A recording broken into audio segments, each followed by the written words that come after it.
Doesn't it suck when there's a party coming up or a new club in town and you're not on the guest list? Similarly, let's say you found the perfect grant for your organization, a perfect grant for your client, and you are, you're looking through some of the information, reading some of the guidelines, and you come across a phrase that says, "We do not accept unsolicited proposals," or "letter of inquiry required." What does that mean? Basically, you're not invited to the party.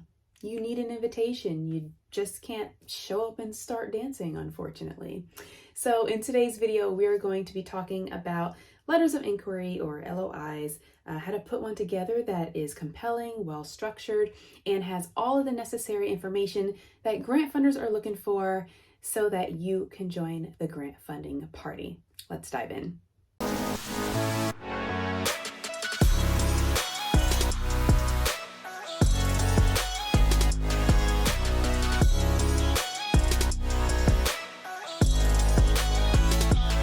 Quick note before we begin, you always want to make sure that you are following the grant funders' instructions on how to put together an LOI for them, and include all the necessary information that they're looking for, formatting, what have you. If there are no instructions, it's never a bad idea to reach out and contact the funder to see what they say. But some of the tips that I'm going to give today are for if there are no instructions. Okay, let's go. Letter of inquiry, or LOI, really needs to be well written and compelling, because a grant funder is going to read this in order to make an educated decision about how a potential partnership with your organization or your client's organization would work. So there's a few things that really needs to be included in your letter in order for it to be the most effective. And the first thing that I like to start out with is some sort of impact story. So that's going to be an immediate attention grabber that really highlights the transformational work of your organization, right? So I would go ahead and grab a quick blurb or a story from a program participant and insert that at the beginning of your letter. This is also a good space, in your letter at the very beginning, to ask a leading question or share an important, relevant statistic. But whatever you decide, it really does need to grab the attention of your reader. Next, I like to talk a little bit about the mission and a brief history of the organization. And here's where you really want to share, again, the mission, but also your tangible transformation sentence. So there's that phrase again. We talked about that in a few videos now, but this would be a great place to include that. And this section really does need to be, direct and declarative. You want to share concise, important informations about your program, the specific population that you serve, measured outcomes to demonstrate the organization's credibility and competence here. All right, now we're going to get into the statement of need, or the need, right? Now this is where we're really getting into the nitty-gritty, the meat and potatoes of your letter. So here's where you want to tell the grant funder about the problem and why it matters. So you want to use data, statistics, things like that in order to support your request. Now, this could be things like past surveys, needs assessment data, questionnaires, etc., as long as it's specific to your target population. You also want to talk about the cost of inaction. This part, in my view, is very important. What happens if the program or project goes unfunded, right? How is it going to affect the individuals that you serve? How is it going to affect the community? How is it going to affect the future, right? Future generations. Like, really try to paint that picture of urgency, and don't be afraid to use emotion, right? Emotion as you're stating facts. Because the truth of the matter is, we're trying to persuade funders to give money so you can continue to impact real people and real situations, which are emotional. This is real life, people, right? So tap into that emotion while you are presenting facts.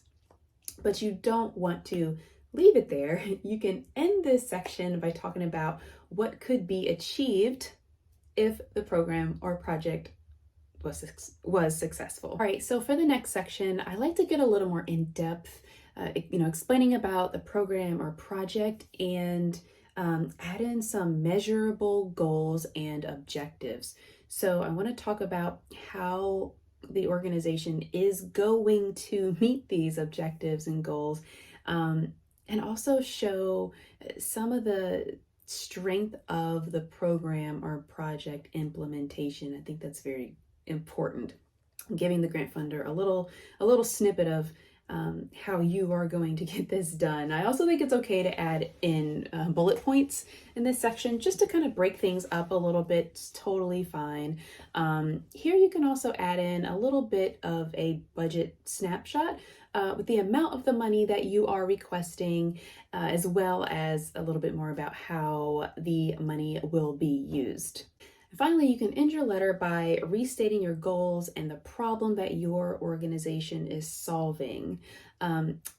This is a really good place to call attention to the alignment of funding priorities, the funder's funding priorities in your program or project.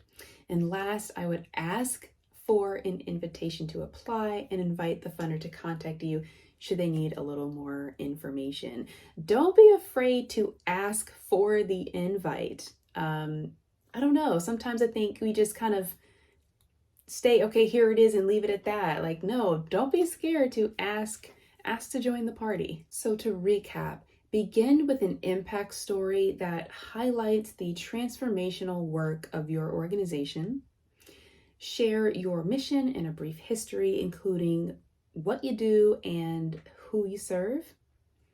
Share the need, the statement of need, the problem, and explain why it matters. And don't be afraid to show emotion in this section. It's totally appropriate. Tell the grant funder about your program or project and how you are going to meet the needs and serve your community. Summarize your letter by restating the problem you're solving and the goals of your organization. And lastly, ask for the invitation. Well, I hope this video was helpful for you as you begin to brainstorm how you're going to structure your letter of inquiry and the content that you need to put into it. I do have to say at the end here, sometimes letters of inquiry can feel like almost as much work as a full proposal, or maybe even more difficult. And the reason for that, even though they're shorter, but that's exactly why, because they are short, anywhere from 1 to 2 or 3 pages maximum. It requires you to be succinct and concise in your writing while still getting the point across, while still showing a funding priority match, while still showing how your organization is actually solving a problem. That can be a lot harder to do in such a short amount of space, making the task a lot more difficult. So if you find yourself running into that situation, I don't want you to be surprised, because they are often more difficult than a full proposal. So keep that in mind as you work through your letter. All right, so I hope this was very helpful for you. And don't forget to subscribe to the Learn Grant Writing channel for all things grant writing. And if you can just hit the like button and the notification bell so that you can be notified the next time we upload a video. And yes, thank you so much for watching, and we'll see you in the next video.